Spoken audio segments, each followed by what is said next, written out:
अस्सलाम वालेकुम। उम्मीद है आप सब खैरियत से होंगे।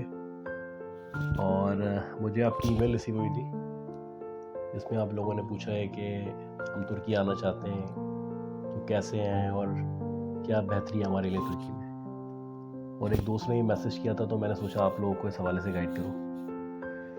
तो देखें, आपको पता ही है कि हम बेसिकली एक बड़ी स्ट्रगलिंग फैमिली से ताल्लुक़ है और बड़ा स्ट्रगल किया है और बिल्कुल समझ लें ज़ीरो से शुरू किया था। उसके बाद जाके कोई अच्छी जॉब मिली टोयोटा में, फिर आगे किया में, उसके बाद फिर ये मौका मिला तो तुर्की मूव किया। और उसके पीछे एक जो है ज़ाहिर सी बात है, एक बेटर फ्यूचर के लिए हर किसी के पास राइट है कि वो सोच सकता है अपने बारे में। तो देखिए, मेरा अपना जो ख़्याल है, हो सकता है आप इससे इख्तिलाफ़ करें। मेरे ख़्याल में कुछ चीज़ें हैं जो बड़ी अट्रैक्ट करती हैं कि आप सोचेंगे कि तुर्की में क्यों जाना चाहिए और क्या बेहतर है हमारे लिए तुर्की में। तो ज़ाहिर सी बात है, एक सबसे पहली तो अट्रैक्शन यही है कि सबसे बड़ी बात कि मुस्लिम कंट्री है। जो मेरे जहन में सबसे पहली चीज़ ही हुई थी कि मुस्लिम कंट्री है, इंस्टीड ऑफ कि आप किसी ऐसे कंट्री में जाएँ जहाँ दीन ना हो, जहाँ अज़ान की आवाज़ ना हो, तो वो बेहतर नहीं है। बेहतर ये है कि आप किसी ऐसे कंट्री में जाएँ जहाँ पे दीन हो, इस्लाम हो, अज़ान की आवाज़ आती हो, आप नमाज़ पढ़ सकें मस्जिद में। तो सबसे बड़ी मेन अट्रैक्शन तो यही थी। और बाकी ये है कि फिर यहाँ की बहुत सारी चीज़ें और क्लियर हुई, तो मैं आपको एक-एक करके बताता हूँ। मेरे ज़हन में सबसे पहली चीज़ तो ये थी कि मुसलमान हैं, ठीक है। तो जो मेन अट्रैक्शन थी और जो ज़हन में चीज़ें थी उनमें जो आता था वो सबसे पहले ये आता था कि इंफ्रास्ट्रक्चर है।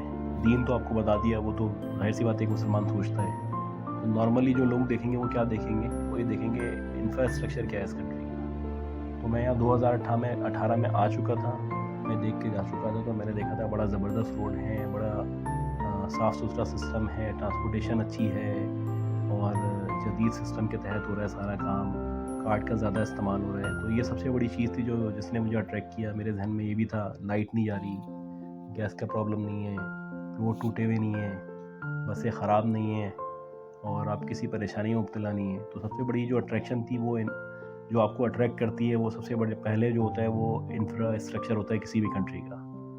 अच्छा, उसके बाद आप आ जाएँ तो मेरे जहन में आती थी एक चीज़, वेदर। वेदर जो है, क्योंकि हम आपको पता है कि पाकिस्तान कराची में रहे हैं, तो वहाँ पे आपको पता है ज़्यादातर गर्मी होती है। तो हमारे जहन में यही चलता था कि यार वेदर जो है ना, वो आपको पता है, अगर आप किसी ठंडे मुल्क में रह रहे हो तो आपके लिए गर्मी जो है बड़ी अट्रैक्ट करती है और किसी गर्म मुल्क में आप रह रहे हो तो सर्दी अट्रैक्ट करती है। तो यहाँ सर्दी और जो यहाँ का वेदर है वो बहुत ज़बरदस्त वेदर है। तो वो सबसे बड़ी चीज़ होती है कि आप देखते हैं कि यार किसी ऐसी जगह जाएँ जहाँ वेदर तो अच्छा मिले आपको। अच्छा, फिर आप ज़हन में ये चीज़ होती है कि एक गवर्नमेंट फैसिलिटेशन थी ज़हन में कि गवर्नमेंट बड़ा फैसिलिटेट करती है अपने शहरियों को as compare to other countries या हमारे पाकिस्तान। तो ये चीज़ ज़हन में थी कि गवर्नमेंट बड़ा फैसिलिटेट कर रही है और हर तरह की फैसिलिटी मिली हुई है। जैसे कि आपके बच्चे हैं पाकिस्तान में, अब ये जब हम लोग थे तो उस वक़्त ये कम से कम भी 10,000 किसी मुनासिब स्कूल की फ़ीस थी और उस वक़्त भी हम सुनते थे कि 50,000 भी लोगों की फ़ीस होती है। तो अब यहाँ पे ये होता है कि गवर्नमेंट की फैसिलिटी ये है कि अगर आप गवर्नमेंट के जो भी इंस्टीट्यूट्स हैं वहाँ पे पढ़ाएँगे तो वहाँ बच्चों की एजुकेशन फ्री है, ठीक है। उसके बाद आपको मेडिकल फैसिलिटीज़ मिलती हैं पूरी, आपको और आपकी फैमिली को, यानी आपकी बीवी को, आपके बच्चों को। तो ये बड़ी अट्रैक्ट करती हैं चीज़ें।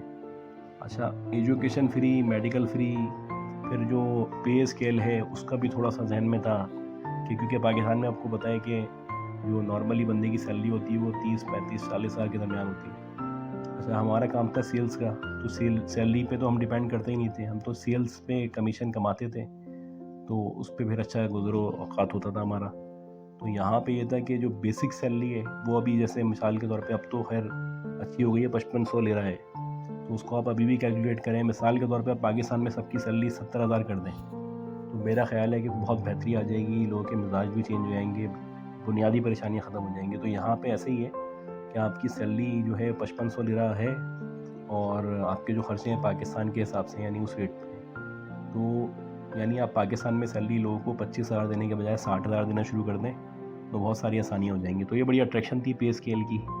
उसके बाद ये था, जब मैं 2018 में आया था तो महंगाई बहुत कम थी, ना होने के बराबर थी, यानी बहुत कम पैसों में आप बहुत अच्छी चीज़ें ले लेते थे। बड़ा अच्छा मेरा मतलब जो परसेप्शन पहली डेवलप हुई थी, जो मैं कुछ दिन रह के गया था, मैंने कहा यार इन्फ्लेशन तो है ही नहीं यहाँ पे, कम पैसों में और बहुत अच्छी और जदीद चीज़ मिल रही है आपको, और क्या चाहिए आपको। तो इन्फ्लेशन रेट बड़ा कम था उस वक्त।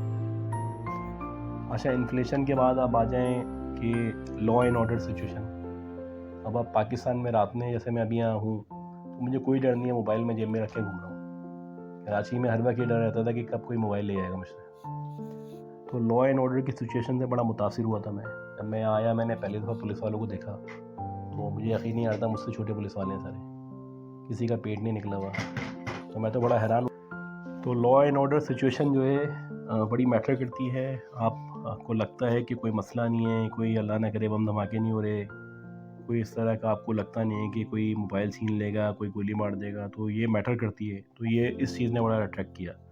उसके बाद जो है वो आप देख लें कि इस कंट्री की बड़ी एक रिच हिस्ट्री है। ऑल्दो 1923 से पहले जो थे वो सल्तनत उस्मानिया वाला सिलसिला था, वो मामला बिल्कुल अच्छे और मुख्तलिफ थे। फिर एग्ज़ाइल कर दिया गया था उन लोगों को। उसके बाद ये जो है पिछले 100 साल से जो है वो नया एक सिस्टम चल रहा है यहाँ पे। तो हिस्ट्री तो बहरहाल इस कौम की बड़ी रिच है, जिससे बंदा अट्रैक्ट होता है।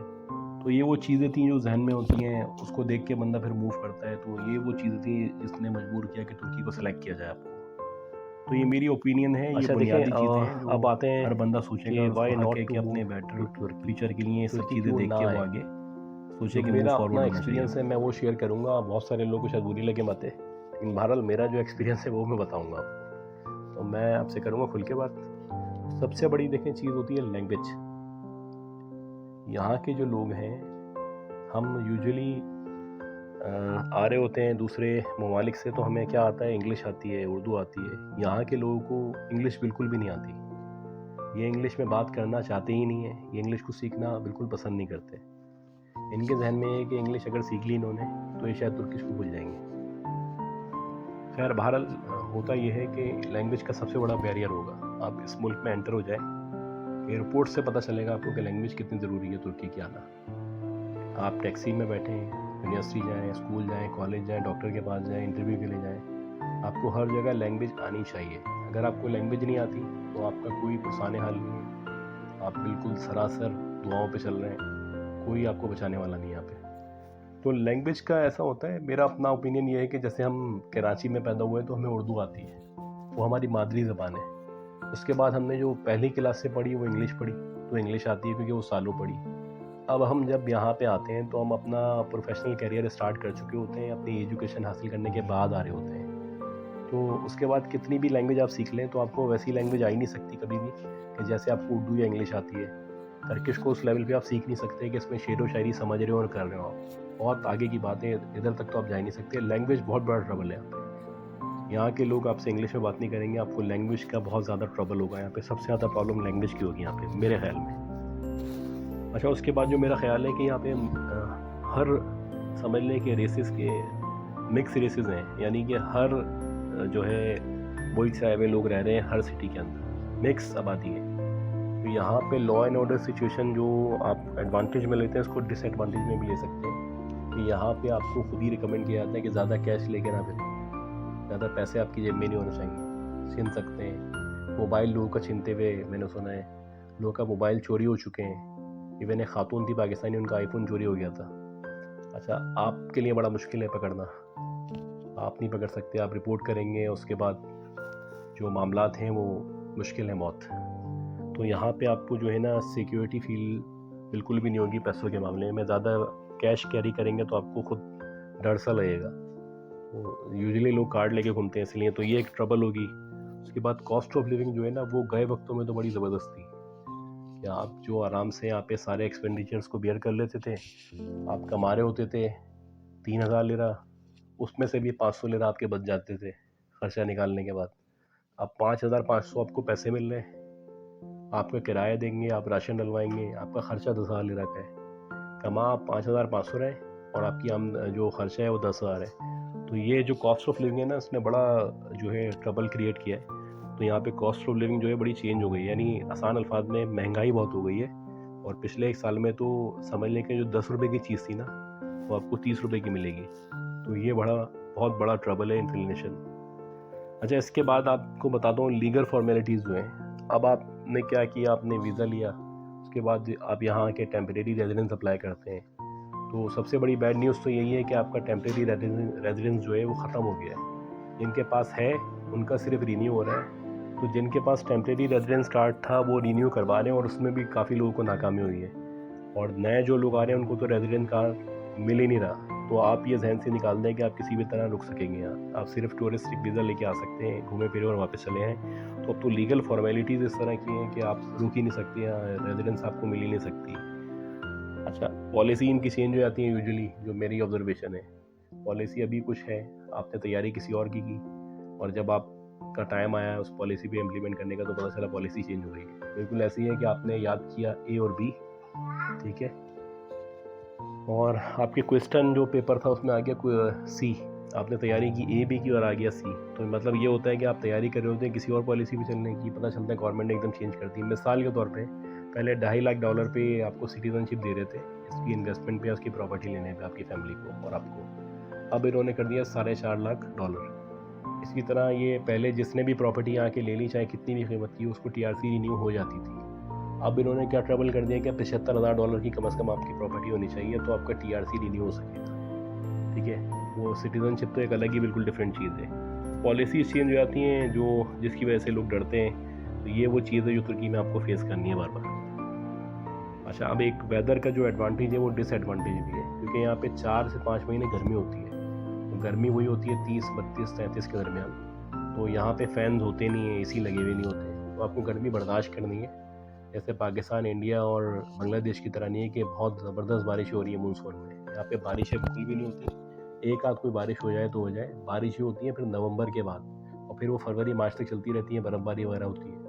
तो गर्मी में आपको सिर्फ बर्दाश्त ही करनी है, इसमें बारिश वगैरह की तवक्को ना रखें। वेदर को आपको, ये जो हीट है उसको आपको बेयर करना पड़ेगा। अच्छा, उसके बाद जो एक इशू आता है वो अनसेफ ड्राइविंग है।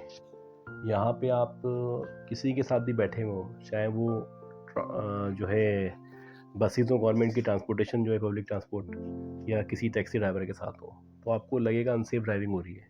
पब्लिक ट्रांसपोर्ट में तो फिर भी आप सेफ लगेगा, लेकिन जो टैक्सी ड्राइवर ने आके ना, उन्होंने सीट बेल्ट पहनी हुई होती है, मैंने तो नहीं देखा, कोई एक हाथ पहना हुआ तो अलग बात है। उसके बाद वो एक हाथ में सिगरेट होगी, दूसरे हाथ से मोबाइल कान में लगा के बात कर रहा होगा। फिर वो आपकी बात को शायद समझना नहीं चाहते हैं। आप उनको बोलेंगे जाना यहाँ है, 2 किलोमीटर का रास्ता है, तो वो थोड़ा घुमा के, जो नॉर्मली हर कंट्री में सब बातें होती हैं। तो अनसेफ ड्राइविंग जो मेरा अपना एक्सपीरियंस है प्रॉब्लम। उसके बाद ये है कि जो इनके कचरे के बॉक्सेस रखे होते हैं जगह जगह, तो वो उससे आउटफ्लो कर जाता है, कचरा बाहर गिरा हुआ होता है इतना। फाते के अंदर इवन यही है, हमारे इलाके में तो है ही है। तो कचरा जो है ना, ये एक प्रॉब्लम है कि आपको कचरा बाहर गिरा हुआ नज़र आएगा। थोड़ी सी जो है ना, सफाई का फुकदान नज़र आएगा आपको यहाँ